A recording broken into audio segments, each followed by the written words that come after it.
খেলা দেখতে গেছেন। তো সম্প্রতি দুই ক্রিকেটারের বিরুদ্ধে মামলা হয়েছে। একজন দর্শক হিসেবে, একজন অভিনেত্রী হিসেবে ব্যাপারটি কীভাবে দেখেন? সাকিব এবং আশরাফুল।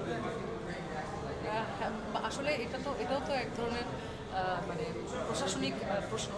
আমি ব্যক্তিগত মানুষ হিসেবে বা দর্শক হিসেবে বা একজন ক্রিকেট লাভার হিসেবে আমি বলতে চাই যে আমি জানি না এটা নর্মাল প্রসেস কিনা, যে আসলে রাষ্ট্রীয় কোনো ঝামেলা হইলেই পরে সবার নামে মামলা হইতে হবে, বা এটা মেবি ওইরকম ধরনের কোনো প্রসেসের কারণে ওনারা করছেন। কিন্তু খামাখা হয়রানি দিয়ে মামলা করাটা, এটা আমার মনে হয় আপনি মানে কেউই সাপোর্ট করবে না। সেটা আমি হই, সেটা সাধারণ জনগণ হোক, সেটা জার্নালিস্ট হোক, কেউই আসলে অহেতুক হয়রানি মামলা নিয়ে মানে মামলায় যদি পড়ে, এটা কারোর জন্যই শুভকর নয়। সো এগুলোর থেকে মানে ওইটা যদি তদন্ত করে হয়, মামলাটা যদি তারা দোষী সাব্যস্ত হন, মামলা তো যে কেউই করতে পারে। কিন্তু আমাদের সমস্যা কি আমি বলি, এখন আপনিও চাইলে আমার নামে মামলা করতে পারেন, কিন্তু সমস্যা হচ্ছে আমরা জাজ করে ফেলি, মামলা হয়ে গেছে বলেই আমরা জাজ করে ফেলি। তো মানে জাজমেন্টটা এখনও আসে না, শুধু মামলা হওয়ার পরেই আমরা তাকে দোষী সাব্যস্ত করে দিই, ওর নামে মামলা হয়েছে তার মানে ও দোষী।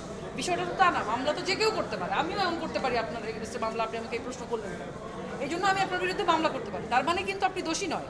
সেটাও আমাদের মনে রাখতে হবে, যেটা আমরা মনে রাখতে পারি না বেশিরভাগ সময়। সো ওই জায়গাটা সেন্সিটিভ জায়গা থেকে আসলে এটা হ্যান্ডেল করা উচিত, এবং যারা আসলেই এই অরাজকতা, এই খুনের সাথে জড়িত না, তাদেরকে বাহিরে রাখা উচিত। যদি আজকের বিষয়টা একটু জানতে চাই,